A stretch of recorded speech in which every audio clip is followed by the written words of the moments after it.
dans le prochain épisode de Demain nous appartient.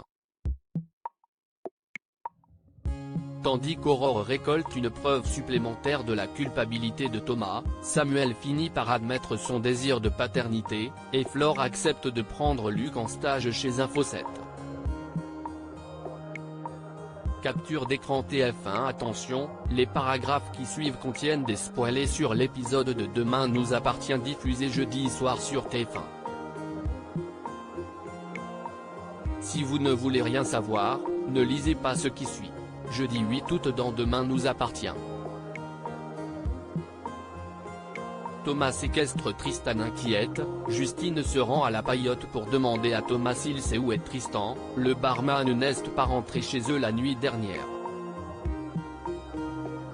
Thomas s'emporte, l'accusant de porter ses soupçons sur lui et de le faire passer pour un criminel. Justine se rend alors au commissariat pour signaler sa disparition, et mentionne à Aurore la dispute qu'il a eue avec son associé la veille. Aurore et Georges en sont désormais convaincus, le bouton retrouvé sur la scène de crime appartenait bien à la veste en jean de Tristan, que Thomas a pris par erreur le vendredi soir en allant tuer Francis Lecomte. En apprenant la mort de Guillaume, Thomas aurait pu décider de le venger en tuant son assassin, commandité par les Lazari qu'il faisait chanter depuis 30 ans en contrepartie. Au Spoon, Thomas nie toute implication dans la disparition de Tristan, et prétend être bloqué au bar toute la journée. Résolu à monter un dossier à charge contre lui, Aurore en profite pour aller interroger ses employés de la paillote. Devant la nervosité manifeste du jeune homme lorsqu'il tente de fournir un alibi à son patron pour le soir de la mort de Lecomte, elle jubile, désormais, ils le tiennent. Pendant ce temps, Anne-Marie est de nouveau prise de convulsions à l'hôpital. Victoire, Sandrine et Morgane, présentes à son chevet, l'entendent prononcer les mots « le bébé de Sandrine ». Victoire, à bout de nerfs, supplie sa sœur de lui dire ce qu'elle sait. Morgane incite alors Sandrine à parler. Résignée, elle finit par avouer à sa sœur que lorsqu'elle était jeune, elle est tombée enceinte de Guillaume Delcourt, et leur mère l'a contrainte à avorter. Samuel assume son désir de paternité. Samuel et Leïla n'ont pas fermé l'œil de la nuit, redoutant le moment de prendre la décision de garder l'enfant qu'elle attend ou non. Tandis que Samuel redoute de transmettre ses problèmes psychologiques à l'enfant et de reproduire le schéma destructeur que lui a transmis sa mère, Leïla lui avoue ne pas vouloir être mère toute sa vie. Nore rentre à ce moment-là et perçoit le malaise ambiant.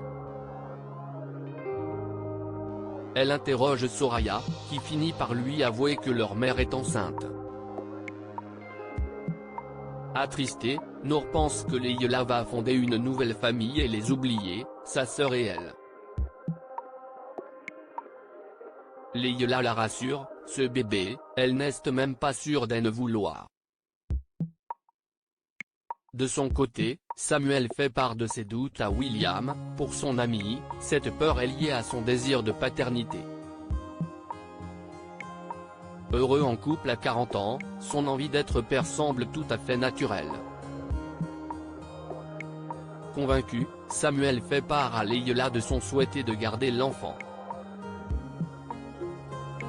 Flore hérite d'un stagiaire encombrant à la plage. Arnaud est stupéfait de découvrir Luc affalé sur un transat de la paillote, au lieu d'être au stage de tennis qu'il lui a payé. Résolu à sortir son fils de sa léthargie, il demande à Flore de le prendre à l'essai comme stagiaire à Info7. Café, fourniture, tout lui convient du moment que Luc est occupé à quelque chose. Flore accepte, mais regrette bien vite sa décision devant la gaucherie du jeune homme, incapable de faire fonctionner une machine à café. À l'issue de sa première journée, Rose constate que Luc a oublié de récupérer la facture d'une commande de cartouches pour l'imprimante. En ouvrant l'historique de son ordinateur pour la retrouver, elle découvre avec effarement qu'il regardait un film porno au bureau. Flore est consternée.